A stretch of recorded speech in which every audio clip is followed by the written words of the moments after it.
9 मई का केसेस के हवाले से भी आप ये बात कर रहे हैं। अब सुप्रीम कोर्ट किस बुनियाद पर 9 मई को बुनियाद बनाकर तहरीक इंसाफ पर पाबंदी लगा देगी, जब लोअर कोर्ट में कुछ साबित नहीं हुआ है। मसला यह है कि आज ही शाह महमूद कुरैशी पर फर्द जुर्म आयद की गई है।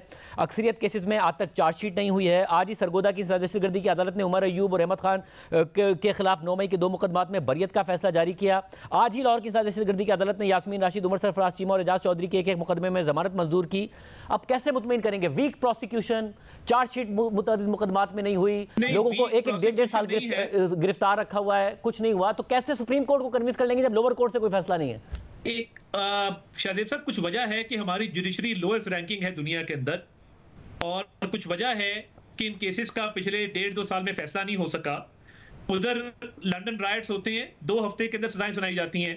कैपिटल हिल पे अटैक हुआ, स्पीकर की कुर्सी पे पैर रखने वाले को 14 साल सजा दी गई।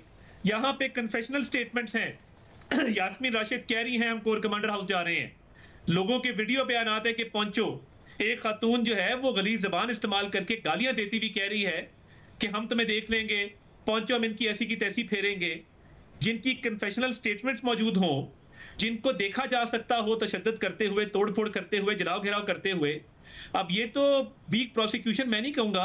प्रोसिक्यूशन ने तमाम एविडेंस प्रेजेंट किया, डिफेंस काउंसिल्स ने तारीखें ली, डिफेंस काउंसिल्स ने डिलेइंग टैक्टिक्स डिप्लॉय किए, और ये फैसला बहुत पहले आ जाना चाहिए था। हम तो सदा करते रहे हैं कि जो जिन कोर्ट्स के पास ये मामला है वो जल्दी इसका फैसला करें। और मतलब डिफेंस ने ये किया या असल में मुतादिद दूसरे केसेस की तरह, जिस तरह साइफर केस में वजन था, तोशा खाना केस में वजन था, इद्दत केस में ज़ाहिर है बिल्कुल वजन नहीं था, मगर रियासत ने क्योंकि फैसला किया हुआ था कि इलेक्शन को मैनेज करने के लिए सियासी ऑब्जेक्टिव्स के लिए इस्तेमाल करना है, वही 9 मई के साथ हुआ कि 9 मई के मुकदमात में बहुत वजन था, मगर उसे सियासी मकासद के लिए इस्तेमाल करने के लिए ये सारे अब आप डिफेंस पे डाल रहे हैं। प्रोसिक्यूशन के बहुत सारे फेलियर्स हैं इसमें। अब डॉक्टर यास्मीन राशिद साहिबा 14 महीने से कैद हैं, सरम जावेद साहिबा 14 महीने से कैद हैं, रिहा होती हैं, गिरफ्तार कर ली जाती हैं। इस्लामाबाद हाईकोर्ट ने हुक्म देके रिहा किया और कहा बयान नहीं देंगी।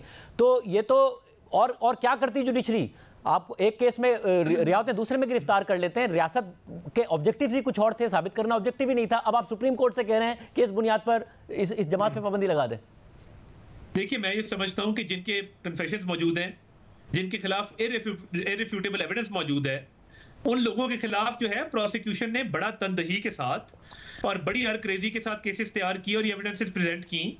और मुझे पता है, एज अ फैक्ट पता है, पंजाब के प्रोसिक्यूटर जनरल फराज शाह साहब ने जो केसेस तैयार किए वो एक एक्सपर्ट हैं, और एक तासुर कायम किया गया कि जी ये प्रोसिक्यूशन ठीक नहीं है। मैं तो प्रोसिक्यूशन की कार्रवाई से मुकम्मल मुतमईन हूं, और मैं ये समझता हूं कि प्रोसिक्यूशन ने ठीक केसेस तैयार किए थे, मगर डिफेंस काउंसिल की तरफ से जो डिलेइंग टैक्टिक्स थे उस पर आज तक फैसला ही नहीं हो सका।